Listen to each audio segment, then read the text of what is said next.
Good day, good day. Today we are going up a big hill to look for a mosquito plane crash for World War II.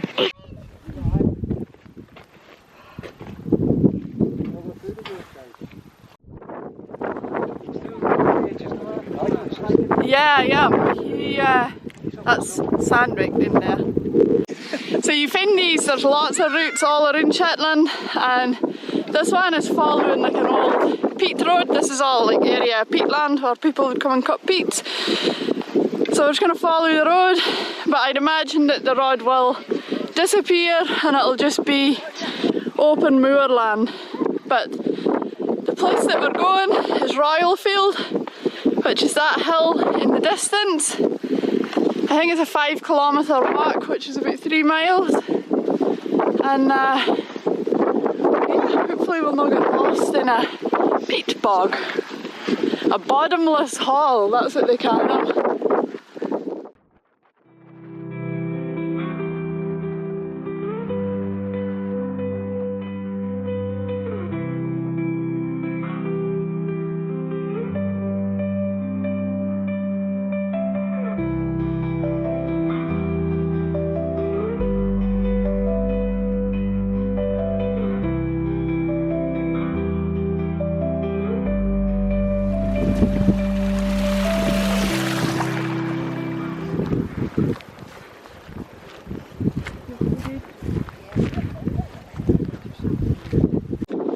We got an accident, we were way markers.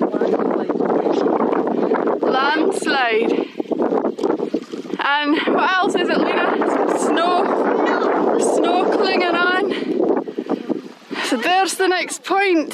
The next point down there. Well, the next point is subsided. I don't know.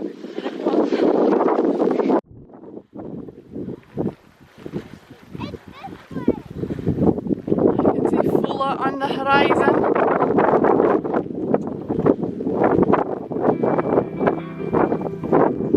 Maybe we're back on track.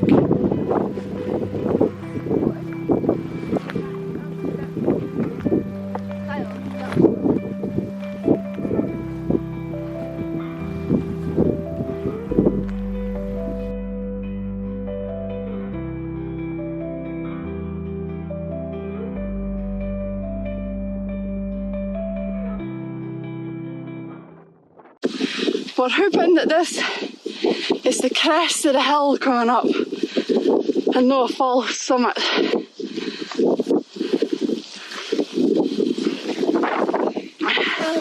One, two, three, jump!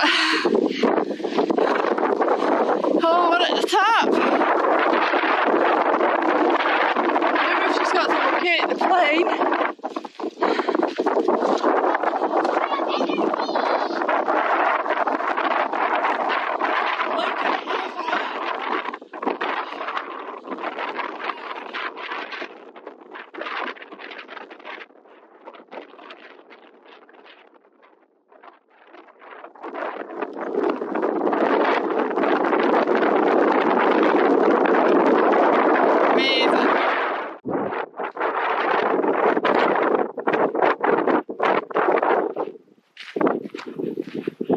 Now we're looking across the borough and the West Mainland.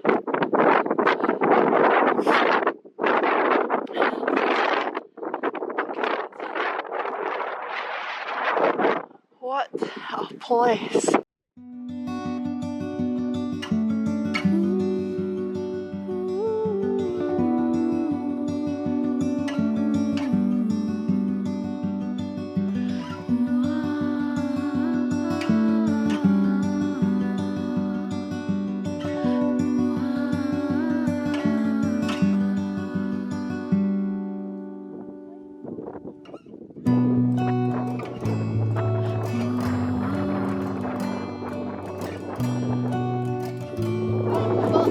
It'll be a bit of the engine. Yeah, a bit of the engine.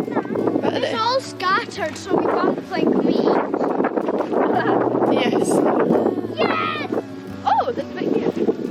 More.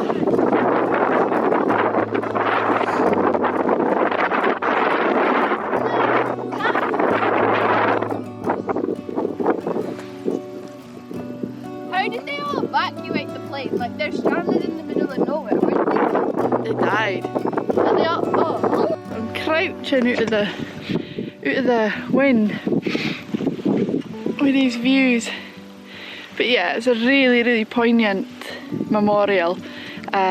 Second World War, 1944, the Mosquito plane with the pilot and navigator on board were on a mission to Norway, and apparently they had run out of fuel, and they remembered that they could land at Sumburgh airport, which is just to the south of here, and the visibility was really poor, and they hit the hill, which is just around here.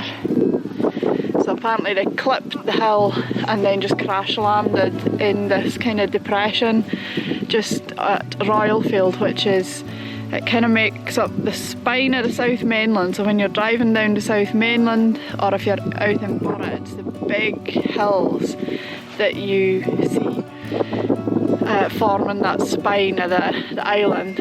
And apparently I was speaking to Andrew Nicholson, who is always my coach driver when I've got tour groups, and he lives in the village which is just over the hill, and his granddad had heard the plane that night and he spoke about it. He said to some people that he'd heard the plane and it sounded like it was too low, and he was quite concerned and questioned whether people should go up and look for it, but nobody took him up on it, nobody went up into the hill to see, and it wasn't until 2 or 3 weeks later, when they were up working with sheep in the hill here, that they discovered the crash site and they found the two crew, the pilot and the navigator. So yeah, quite a tragic story. There's a few plane crashes around Shetland. They're detailed in my guidebook. This walk is in the guidebook too, but it's 5 kilometres here, so it'll be 5 kilometres back, so a 10-kilometre walk, but yeah, quite poignant. But the view's amazing. Look at this. So that's Sumburgh across there. Pella.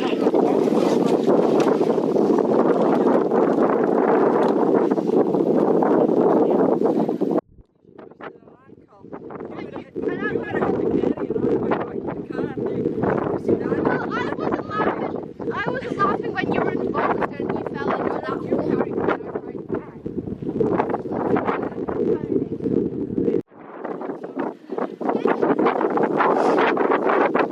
On the home stretch, 10 kilometres, nearly done. Yeah, it's 5 kilometres there and 5 kilometres back. We've just hiked a 10k, mate.